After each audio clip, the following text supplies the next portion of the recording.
O plantão do SBT Verdade informa: o mistério pelas ruas de Ribeirão Preto.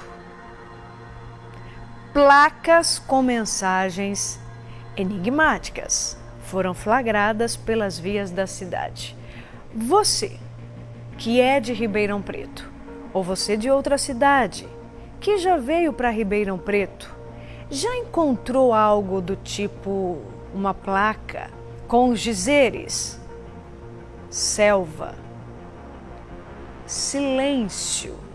Quem é o autor dessas placas e o que ele quer com isso?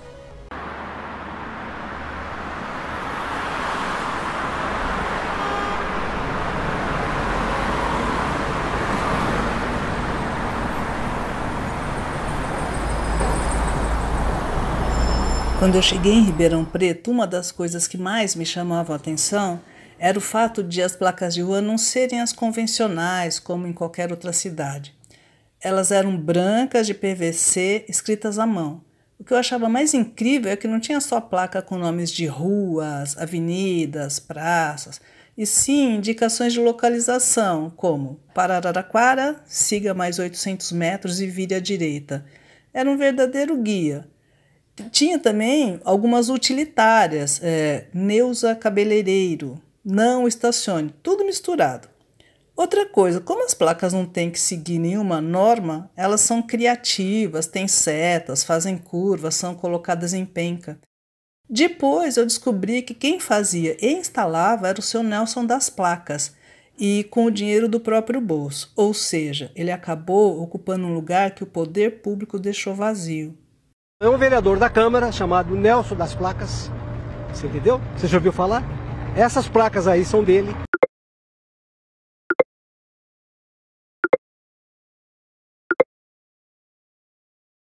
O senhor desconfia que seja um vereador? Não, eu tenho certeza absoluta.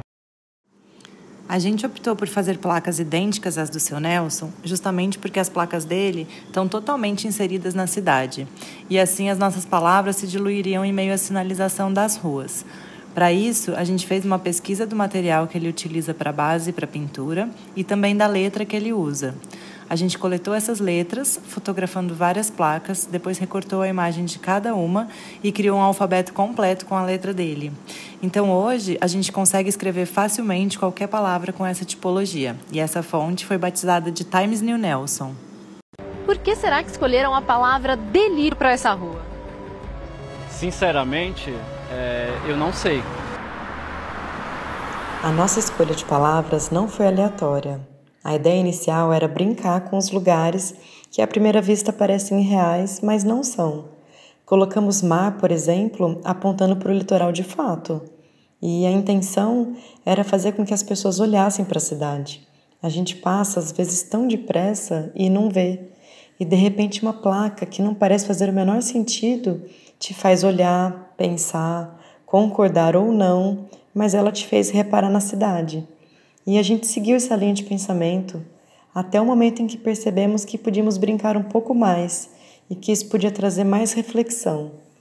Não havia uma intenção de fazer críticas, mas sim de poder expressar o que aquele espaço nos dizia. E podia ser uma sensação boa ou ruim, isso faz parte de estar na cidade. Um lugar mesmo movimentado pode ser vazio, um outro, mesmo plano, pode ser um abismo. E um outro pode ser um pedacinho de sossego. Em algumas placas, a gente optou por colocar uma pitada de ironia. Em outras, preferimos deixar a imaginação das pessoas fluir. E foi muito bom ver que muita gente reparou e compartilhou o que sentiu. A cidade virou o nosso lugar de fala.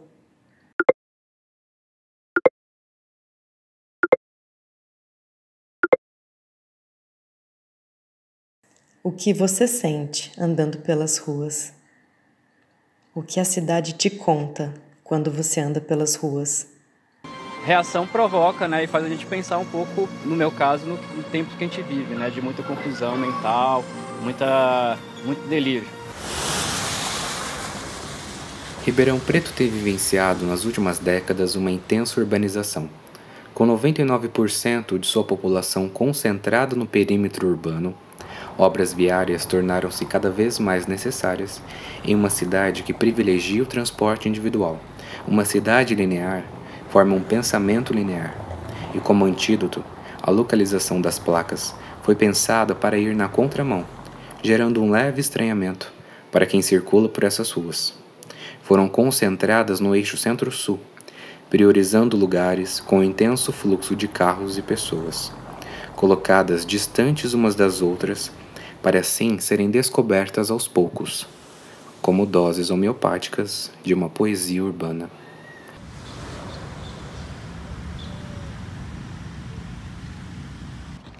Gente, vocês não sabem o que aconteceu. Eu tava vindo pra cá, pra nossa reunião, de repente, tô passando ali pra aquela placa que a gente colocou, a selva. Tô passando numa boa quando eu vejo o cara tirando a placa da selva. Pra quê? Pra colocar a placa dele de morangos. Eu parei o carro no meio da rua, falei, mano, você tá louco, velho? A maneira como o trabalho do coletivo foi recebido foi muito interessante. Era de uma certa maneira esperado, por conta da força da presença das placas do Seu Nelson, que uma intervenção com esse nível de diálogo iria chamar a atenção das pessoas. O que de fato aconteceu, porque a presença física das placas do coletivo dialoga de uma maneira muito intensa com as placas originais. Uma questão que foi curiosa observar é que logo após a colocação das nossas placas, algumas foram retiradas e outras foram simplesmente danificadas, amassadas e tudo mais. Não sabemos se as pessoas se incomodaram com aquilo ou se gostaram tanto que as levaram embora. Então a gente pode entender também o porquê da intervenção ter chegado à imprensa, às redes sociais, o que mostra a força e a potência do trabalho. E aí a gente pode dizer que a ação do coletivo ela se mostrou uma declaração crítica, poética e amorosa à cidade. E as pessoas, mesmo de formas muito diferentes entre si, elas entenderam isso. Foi uma espécie de estranhamento afetivo. O Roberto só espera que o sossego por aqui continue. Cada vez que eu fico meio chateado, alguma coisa, eu sento aqui, olho na placa lá, calma, sossego e tal. Aí, tá boa, viu?